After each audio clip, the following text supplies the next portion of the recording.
Este vídeo faz parte do material de apoio às atividades remotas do curso de cálculo e hoje nós vamos falar sobre cálculo de predicados. Comecemos recordando que na semana passada nós falamos sobre teorias, que podiam ser teorias matemáticas, como a teoria dos conjuntos, a aritmética, a geometria, etc., ou teorias científicas, teoria da relatividade, teoria quântica, etc. Então, quando nós falamos de teorias, nós queremos falar de uma determinada realidade, de coisas que podem ser realidades abstratas ou realidades científicas. Então, nós estamos falando de objetos, nós estamos falando de afirmações sobre esses objetos e nós estamos falando das afirmações que são verdadeiras ou falsas. Então, relembrando que uma teoria é composta por uma linguagem e uma lógica. Então, a linguagem possui objetos, que podem ser termos elementares ou atômicos, e termos complexos, que são definidos a partir daqueles termos atômicos. Então, nós demos o exemplo, por exemplo, da geometria, onde o ponto A e o ponto B são objetos atômicos, e a reta que passa pelos pontos A e B são, por exemplo, um objeto complexo, um objeto que foi definido a partir daqueles objetos previamente definidos. E nós temos afirmações que podem ser afirmações elementares, atômicas, por exemplo, a reta S e a reta R e a reta S são paralelas. E nós temos, por exemplo, fórmulas complexas, que são do tipo a reta R e a reta S são paralelas e o ponto P equidista das duas retas, das retas R e S. Então, é uma afirmação, por exemplo, complexa. E uma lógica seria o conjunto de regras a partir do qual nós podemos decidir quais afirmações sobre os objetos são verdadeiras e quais afirmações sobre os objetos são falsas. Nós vimos também na aula passada que o cálculo proposicional seria uma teoria num sentido amplo, como um suporte a teorias mais abstratas. Então, ele serviria de suporte para teorias mais abstratas. O cálculo de predicados também vai ser uma teoria no sentido mais amplo, ela vai ser um suporte para teorias mais abstratas. Na linguagem do cálculo de predicados, nós não temos objetos, já que ela vai ser um suporte para teorias mais complexas. Então, as teorias sim têm objetos. Então, o cálculo de predicado, não. A teoria que é montada em cima dele, sim. As afirmações, que são fórmulas elementares ou atômicas, essas fórmulas elas pertencem às teorias. As teorias são as teorias que nos dizem quem são as fórmulas elementares ou atômicas. Então, o cálculo de predicados ele já parte dessas fórmulas prontas. E, a partir daí, nós podemos constituir fórmulas mais complexas. Até aí nós estamos no mesmo ponto. O cálculo proposicional e o cálculo de predicados, então, aparentemente, são a mesma coisa. Então, no que eles diferem? No cálculo proposicional, os termos e as fórmulas são fechadas. No cálculo proposicional, os termos e as fórmulas podem ser abertos ou fechados. E os termos ou fórmulas atômicos estão sujeitos à interpretação. Então, no cálculo proposicional, nós falamos de proposições já prontas. As proposições estão lá. Então, por exemplo, a reta R e a reta S são paralelas. Nós estamos falando, por exemplo, da teoria da geometria. E nós temos, por exemplo, 2 mais 3 igual a 5. Nós estamos falando de uma teoria da aritmética. No cálculo de predicados, nós vamos ter uma novidade que é a possibilidade de ter fórmulas abertas, fórmulas não interpretadas. Então, nós podemos, se nós estamos falando, por exemplo, da geometria, se o nosso cálculo de predicados está embasando uma teoria geométrica, nós temos, por exemplo, que a reta x é paralela à reta y, sendo x e y variáveis, não estão se referindo a nenhuma reta específica. A partir do momento em que nós damos um valor para x e um valor para y, nós estamos dizendo que nós estamos aí sim formando uma proposição que é fechada e que pode, portanto, ser verdadeira ou falso. No cálculo de predicados, nós temos também as proposições que são fechadas, que têm um significado, e os predicados que, na verdade, são fábricas de proposições. Então, a partir do momento que nós interpretamos as variáveis que estão neles, nós criamos proposições. Nós criamos coisas que podem ser verdadeiras ou falsas. Então, nós temos, por exemplo, 2 mais 3 igual a 5. Isso é uma proposição. Isso está fechado. Isso tem o valor de verdade, verdadeiro. Se nós temos 2 mais x igual a 5, isso pode ser verdadeiro ou falso. Depende do valor de x. Depende da atribuição que nós dermos a x. Então, se nós fizermos x igual a 3, nós teremos 2 mais 3 igual a 5. Se nós fizermos x igual a 5, nós teremos 2 mais 3 igual a 5, o que é falso. Então, nós temos a possibilidade de interpretar, de ter fórmulas abertas, fórmulas não interpretadas, que são predicados ao invés de proposições. Os símbolos do cálculo de predicados. Então, nós temos os predicados. No cálculo proposicional, nós tínhamos as proposições. Aqui nós temos os predicados, que também serão designados com letras latinas minúsculas. E nós teremos também variáveis, já que os predicados dependem de variáveis, nós também precisamos de variáveis como símbolos do cálculo de predicados. E as variáveis também vão ser designadas por letras latinas minúsculas. Isso pode dar alguma ambiguidade? Não, porque em geral o contexto vai estar claro. Normalmente, os predicados são designados pelas letras P, Q, R, as variáveis são pelas letras X, Y, Z. Fora isso, o contexto tem que deixar claro se aquela letra minúscula está falando designa um predicado ou uma variável. Assinatura. A assinatura tem conectivos, como o cálculo proposicional tem. Então, negação, o não, a disjunção, o ou, a conjunção, o e, e a implicação. E tem quantificadores, existe e para todo. Vejam que nós separamos, nós não colocamos dois conectivos a mais. Nós estamos chamando esses dois entes novos de quantificadores, porque eles vão funcionar de uma maneira diferente. Eles vão diferir dos conectivos na maneira como eles funcionam.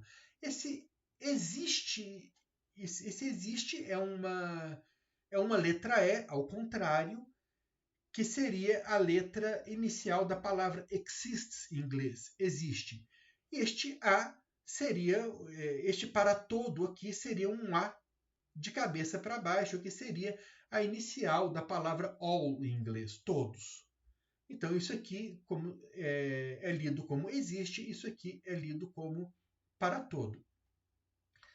Os símbolos auxiliares são os mesmos, os parênteses têm exatamente a mesma função que tinham no cálculo proposicional.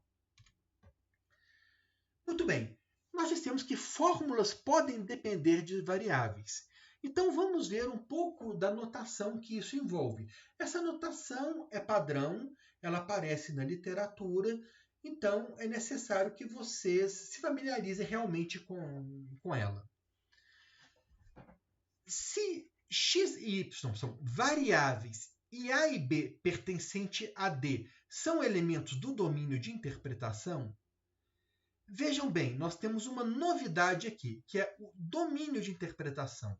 O domínio de interpretação é um conjunto que não faz parte do cálculo proposicional. Ele depende da teoria que está sendo tratada.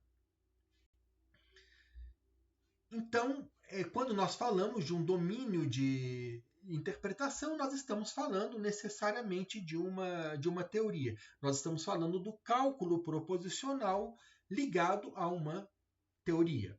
Então, sejam x e y variáveis e A e B elementos do domínio de interpretação.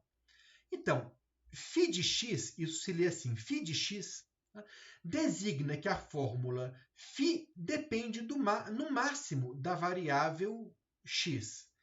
E φ de A é a fórmula φ tendo a variável x interpretada pelo elemento A. Então vejam bem que o nome da fórmula é φ. O nome da fórmula não é φ de x. φ de x significa que simplesmente a fórmula x ela depende no máximo da variável x. Ela pode eventualmente não depender de variável nenhuma. E φ de A significa a fórmula obtida de φ substituindo x por A. Ou seja, interpretando o x. Mas e se a φ não depender realmente de x? Então não acontece nada. Então φ de A é a mesma coisa que φ de x. E da mesma forma, φ de xy designa que a fórmula φ depende no máximo das variáveis x e y. E φ de AB é a fórmula φ tendo as variáveis x e y interpretadas, respectivamente, pelos elementos A e B. Então, isso é importante. A ordem é importante. A ordem com que o A e o B apareceram aqui vai ser a mesma ordem que eles vão ser substituídos. Se aqui eu escrevi que é uma φ de x e y, então aqui o A interpreta x e o B interpreta y. E, em geral, se nós tivermos x, isso aqui é uma notação de vetor, nós usamos isso aqui para uma sequência de variáveis. Então, se x é uma sequência de variáveis e A é uma sequência de elementos do domínio de interpretação, então nós temos que φ de x designa que a fórmula x depende no máximo da sequência de variáveis x e φ de A é a fórmula φ tendo a sequência de variáveis x interpretada pela sequência de elementos A. Então, aqui nós estamos supondo tacitamente que a sequência A tem o mesmo comprimento da sequência x. Vamos falar sobre a linguagem do cálculo de predicados. Então, as fórmulas do cálculo de predicados são definidas recursivamente. Uma fórmula elementar é uma fórmula com complexidade 1. Então, começamos da mesma forma que no cálculo proposicional.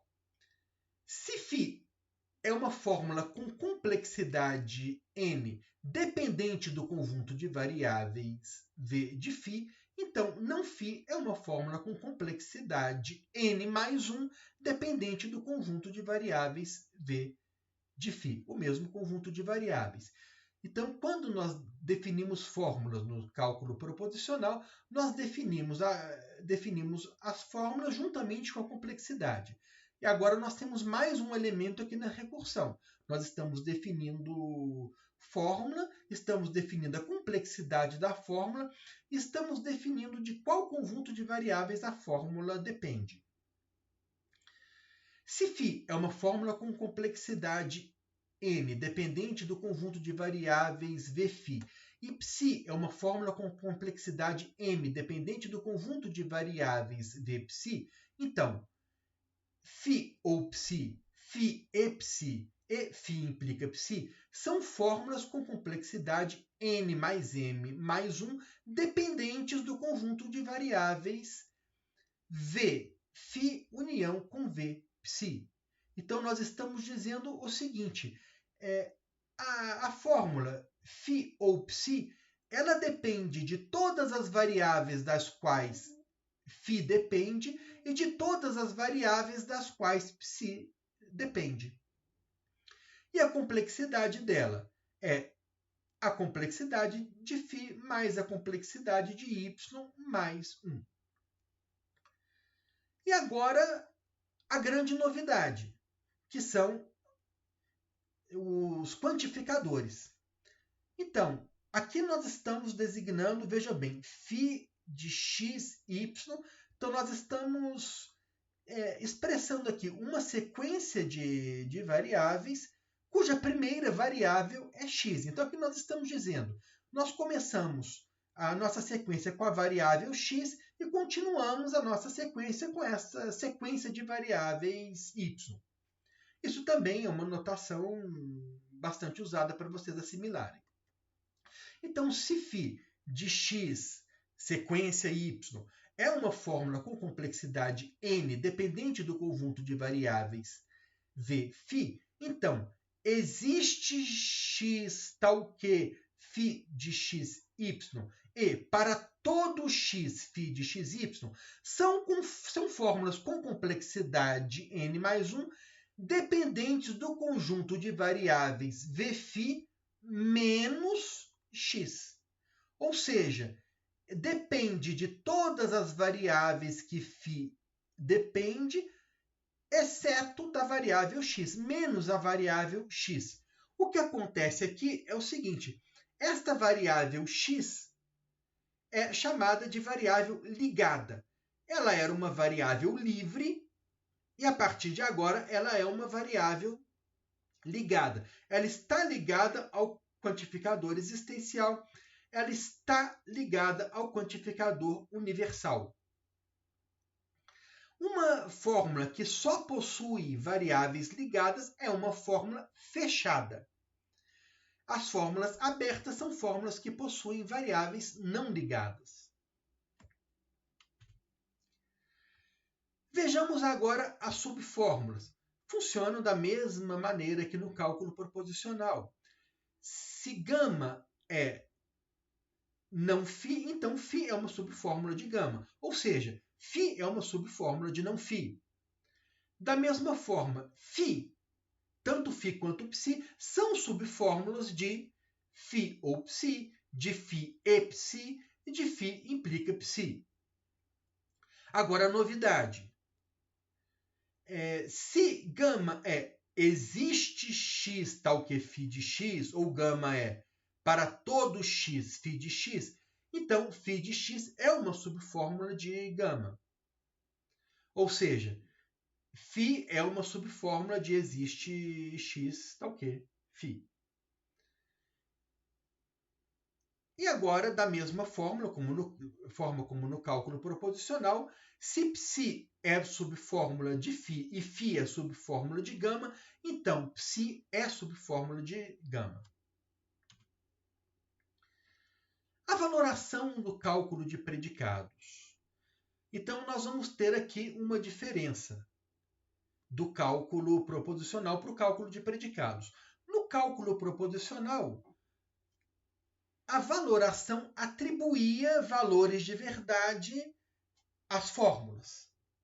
Agora, no cálculo de predicados, as valorações atribuem valores de verdade às fórmulas em determinadas atribuições de valores das variáveis. Então, vamos ver primeiro o que é uma atribuição. Então, uma atribuição de valores em D é uma função A de V em D. Como assim uma função A de V em D? Então, vocês se lembram lá das funções, as funções do cálculo 1, as funções que vocês aprenderam no ensino médio, que uma função leva valores do primeiro conjunto no segundo conjunto, valores do domínio em valores da imagem. Então, uma função, por exemplo, de R em R leva números reais em números reais. Aqui nós temos uma função de V em D. V é o conjunto das variáveis do cálculo de predicados. E D é um conjunto qualquer, no caso, é o domínio de interpretação. Então, nós estamos dizendo que uma atribuição de valores em D é uma função que leva as variáveis em valores do domínio de interpretação. Então, as atribuições interpretam as variáveis. Então, uma atribuição me diz a variável x é igual a 1, a variável y é igual a 5, a variável z é igual a 3, a variável w é igual a 1. Se nós estivermos, se o domínio de interpretação, por exemplo, for o conjunto dos números naturais. E seja A, então, o conjunto de todas as atribuições possíveis em D. Então, cada atribuição nos atribui valores às variáveis. Então, seja o conjunto de todas as atribuições possíveis em D, e L o conjunto de todas as fórmulas da linguagem do cálculo de predicados. Então, uma valoração em D é uma função V de L cartesiano A no conjunto VF. Que notação é essa? L cartesiano A. L cartesiano A é o conjunto dos pares ordenados que tomam o primeiro elemento no conjunto das fórmulas da linguagem e o segundo elemento no conjunto das atribuições possíveis. Então, V é uma função que leva uma fórmula e uma atribuição num determinado valor de verdade. Então, a valoração nos diz o seguinte: a fórmula φ na atribuição A é verdadeira. A fórmula φ na atribuição A, que faz x igual a 1, e y igual a 2 e z igual a 3, por exemplo, é verdadeira. A fórmula φ na atribuição que faz x igual a 5, y igual a 4 e z igual a 3 é falsa.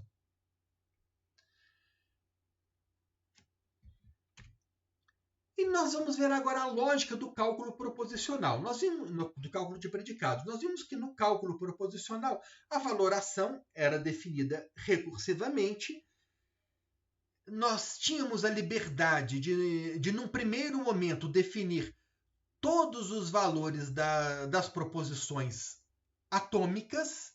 Todos eles eram definidos previamente. E uma vez definidos os valores das proposições atômicas, as fórmulas mais complexas eram definidas de maneira obrigatória recursivamente. Agora, no cálculo de predicados, nós temos a mesma coisa. As fórmulas atômicas têm os seus valores de verdade previamente definidos para cada atribuição de valores no domínio de interpretação, as variáveis. Então, as fórmulas atômicas já têm seus valores de verdade definidos para cada atribuição. E a partir do momento em que os valores de verdade das fórmulas atômicas estão definidos para todas as atribuições, nós temos que o valor de verdade das fórmulas mais complexas também já estão definidos. Definidos como? Para negação da mesma fórmula como no cálculo proposicional. Não φ é verdadeiro se, somente se φ é falso. Então, para negação é definido da mesma forma que no cálculo proposicional. Para disjunção também, né, φ ou ψ. Para conjunção também, φ e ψ. Para implicação também, φ implica ψ. A novidade está aqui. A valoração de existe x tal que φ de x, observem que essa fórmula aqui é fechada, porque a variável que está aqui é ligada. Então, observem que a valoração de existe x tal que φ de x é verdadeira se e somente se existe um elemento A pertencente ao domínio de interpretação tal que V de φ de A é verdadeiro. Em outras palavras, existe x tal que φ de x é verdadeiro quando existe algum valor, alguma interpretação que torna φ de x verdadeira, que satisfaz φ de x.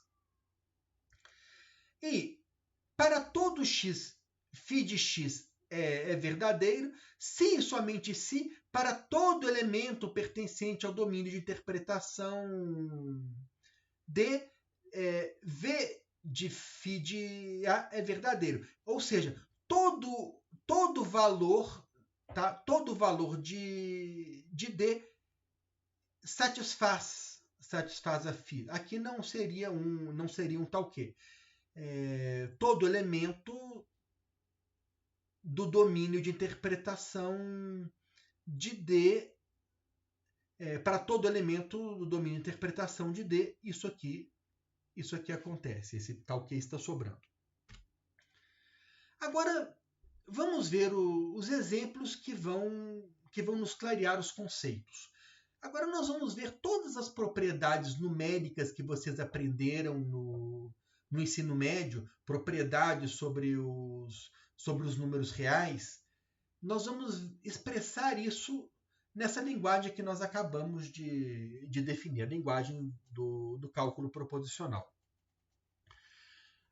Se nós escrevermos simplesmente x mais y igual a y mais x, nós estamos escrevendo uma fórmula aberta.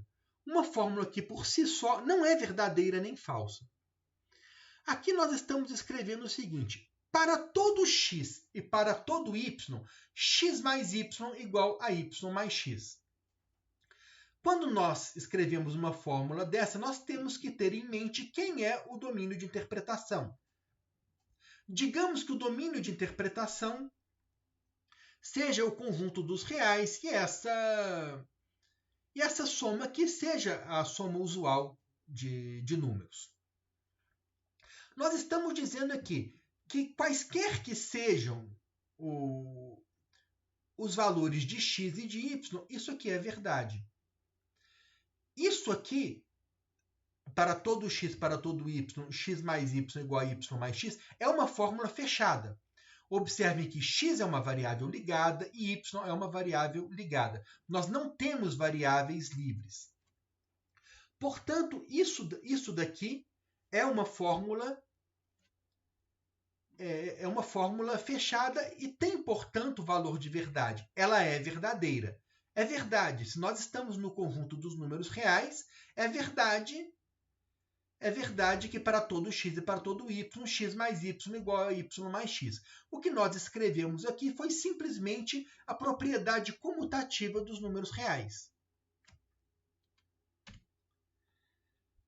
Aqui, de fórmula análoga, nós escrevemos a velha conhecida propriedade comutativa da multiplicação dos números reais. Para todo x e para todo y, x vezes y é igual a y vezes x. E observe que esses quantificadores são necessários, porque se nós escrevermos simplesmente x vezes y igual a y vezes x, nós não estamos escrevendo nada. Nós temos uma fórmula aberta, uma fórmula que em si não tem valor de verdade.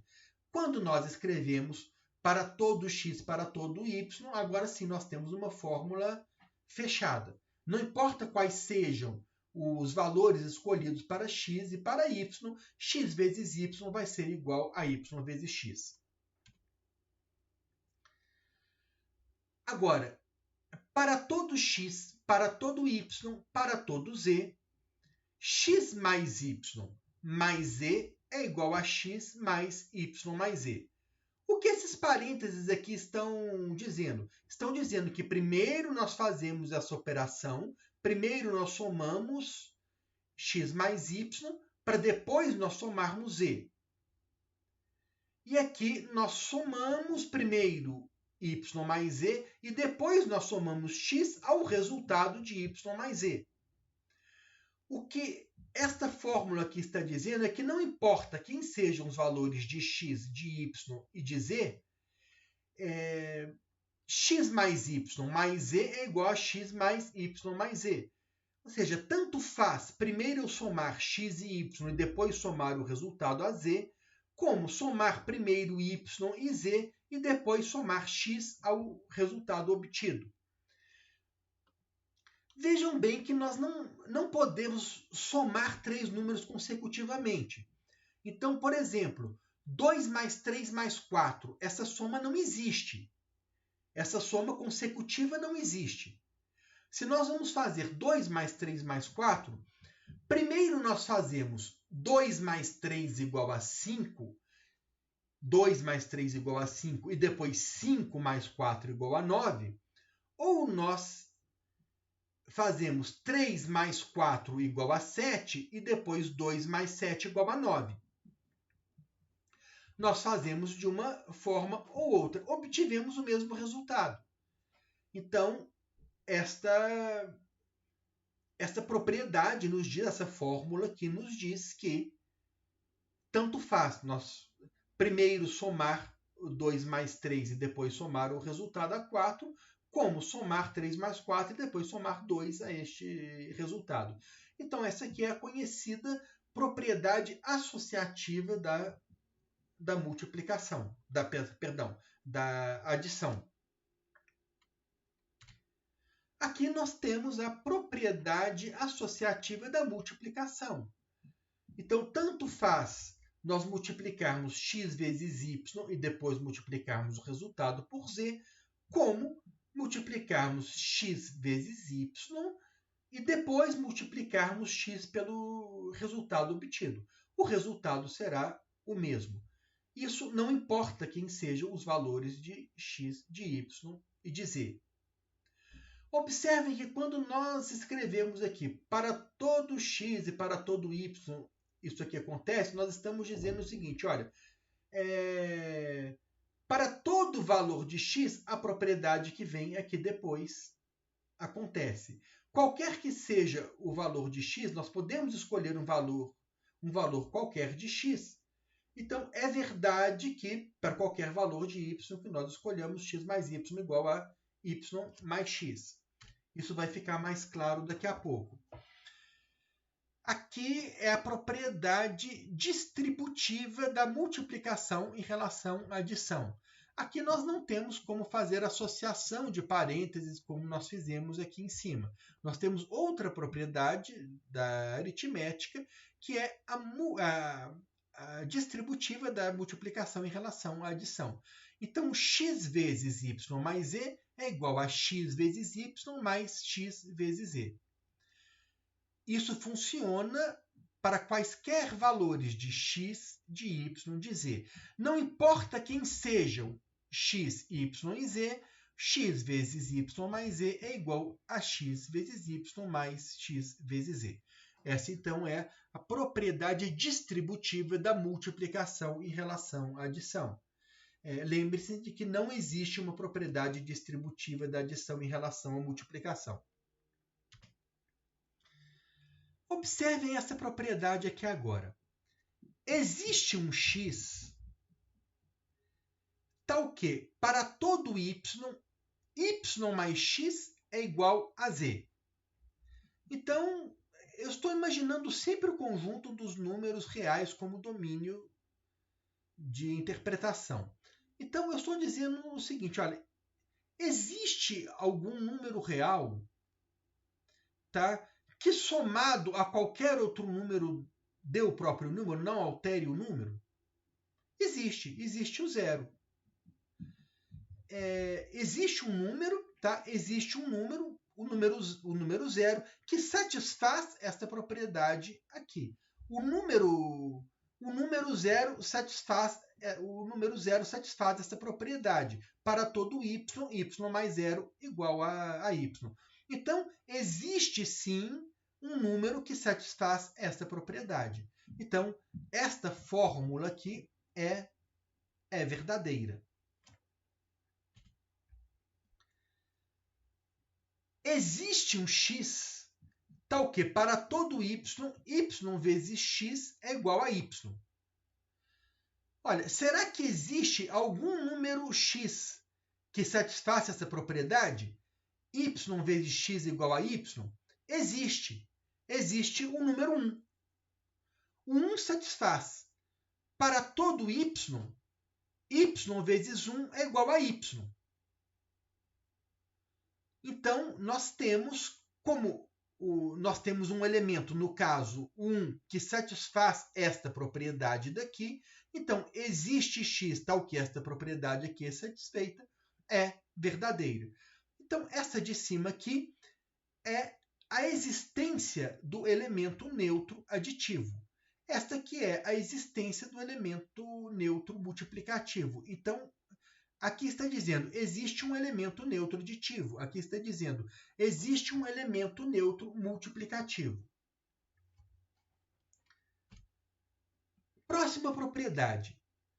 Para todo x, existe um y tal que x mais y igual a z. Observem o seguinte. O que nós estamos querendo dizer aqui é todo elemento, qualquer número que seja, satisfaz a propriedade que vem aqui adiante. Qualquer valor de x que nós fixemos aqui vai satisfazer a propriedade que vem adiante. Qual é a propriedade que vem adiante? X mais y igual a zero. Então, por exemplo, o x igual a 2 satisfaz essa propriedade que vem aqui adiante? Existe algum número que somado a 2 dê zero? Existe, o menos 2. Então o número 2 satisfaz essa propriedade. Existe y tal que 2 mais y igual a zero. O número menos 4 satisfaz essa propriedade?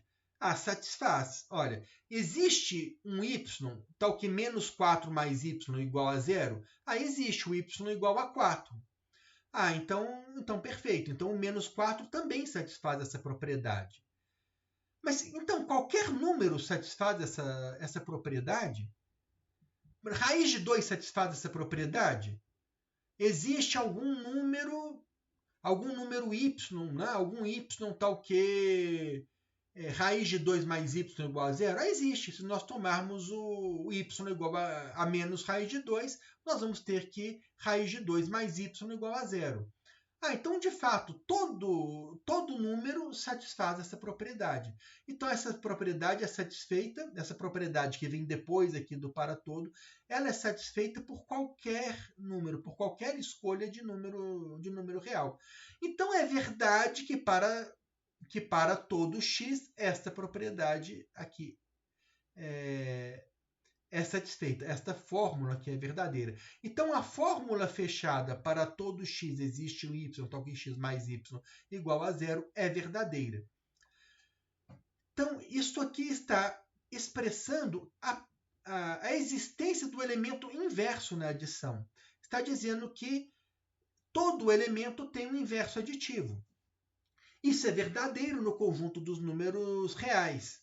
Isso é verdadeiro no conjunto dos números racionais. Se o domínio de interpretação for o conjunto dos racionais, também é verdadeiro.